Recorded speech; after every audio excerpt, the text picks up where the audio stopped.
First, all eyes on the lights. Who will be first in the Far East as the 2024 Shanghai E-Prix?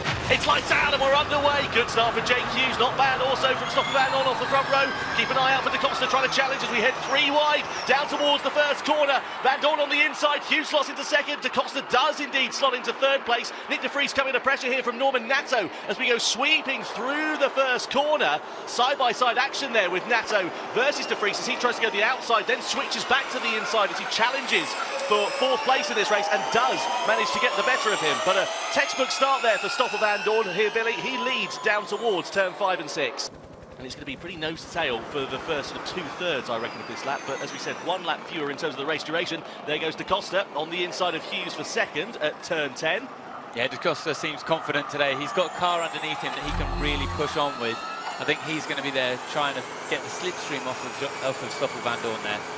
That's Alan Cox, race engineer there for Jake Hughes, just saying to close that deficit down to Da Costa in second. Yeah, I think the reason for wanting to close the gap is again to benefit from that slipstream. When you take attack mode, all of a sudden there's a little bit of a gap emerging and you're pushing your own airs. We see some more battling going on in the last couple of corners. That's Nato and Jake Hughes going side by side. Looks like they've held fire with their positions through the last sector. The last sector is interesting for me, Tom, because we've got lots of side-by-side running, but it's getting through there, running side-by-side and still being efficient at the same time, right around the outside. Similar move to what Mitch Evans pulled off yesterday there for Norman Nato, really, you know, rolling the speed into the corner. As Vandoorne goes into attack mode at the beginning of lap 4, can he hold the lead against Nato? Does Nato want to take the lead, though? That's the question. Where's he going to slot in? Hughes is going to get roughed out to the outside at turn 3. Get a driver's eye view of things from Antonio Felix da Costa as we flick it through the left onto the power out of turn 4. So Vandoorne goes for his first attack mode deployment of 2 minutes and slots in behind Norman Nato then, who now leads the race down into the braking zone of turn 6. You can see there Günther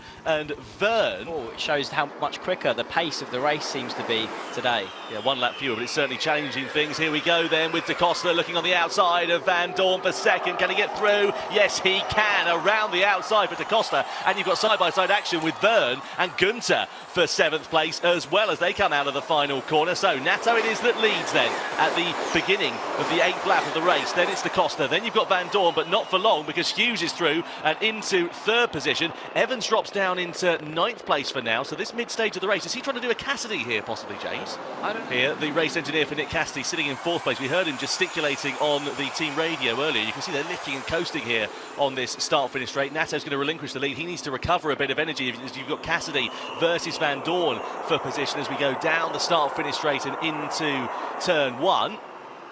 Cassidy on the inside still. Vandoorne's going to have the switchback here. Is he going to challenge against Jake Hughes? Well, he's certainly poking a wheel half up the inside. We're still side-by-side here for 4th place. Cassidy on the outside. The track's going to flick it into this left-hander, and Vandoorne does reign supreme for the time being. Of course, he's in attack mode, so he's got that extra 50 kilowatts of power. Side by side down the start-finish straight here as we see Vandoorne going through for 3rd on Jake Hughes into turn 1. Oh, Verlijn's in the pits. Shake of the head. What has happened to Pascal Verlijn? He is out of the race, and this could be a critical moment in the German Drivers' Championship. Yeah, this is a huge upset. I mean, he's been struggling all day. Perhaps something has actually broken on that car. Moments ago that we're expecting the go moment to be with about 8 laps or so to go. So any time now, basically. Cassidy's front wing is damaged from that moment there with Hughes in turn 1. That could be massively detrimental to him. You can see Hughes here is really trying to expend energy. He's just had the hurry up from his race engineer, Alan Cox, as he looks for the inside line at turn 7. Nato's trying to firm it around the outside, but can Hughes keep a wheel on the inside? Close quarters between the two for second. A slip and a slide there for Hughes. He's going to go around the outside as we get team radio. Copy that. Maximum efficiency still. Yeah, I see what's going on. All good. So Hughes then up into second, ahead of Norman Nato. In the background there, you've got Verne trying to challenge on Max Günther for 7th place as well. I'm really nervous for that front wing of Nick Cassidy. I think that's going to be a problem to stay on the car for the rest of the race. 5 laps remaining here in Shanghai, and this has been a much faster, much more frenetic race. Now, what happened here to Sam Bird? Did he have a bit of contact? Oh, he got biffed off, didn't he? Was that with Robin Freitz in the Envision? It was. So, let's have a look. He's going through on the inside. Oh, he just clattered into the side of Nick de Vries. I wonder why de Vries had dropped down the order, and that is why. I mean, Nick de Vries got away with that one in terms of that he spun around and ended up facing the right direction, but that was a little bit clumsy there from Sam. Yep, hit the brake pedal and seemingly nothing happened there for Sam Bird. It's probably the case when you hit it about 10 metres too late, though, James. Yeah, he's having a phenomenal run, isn't he, Norman Nato, in this race? And you saw Jake Hughes there, Billy, just pulling out the slipstream down the start finish straight. I wonder whether that was just to manage those temperatures that we've spoken about. He just pulled out of the dirty air into some clean air just to get that fresh air through the car in order to cool it as much as possible going on to the final lap. Is that to manage those temperatures? The engineer had told him he was safe on.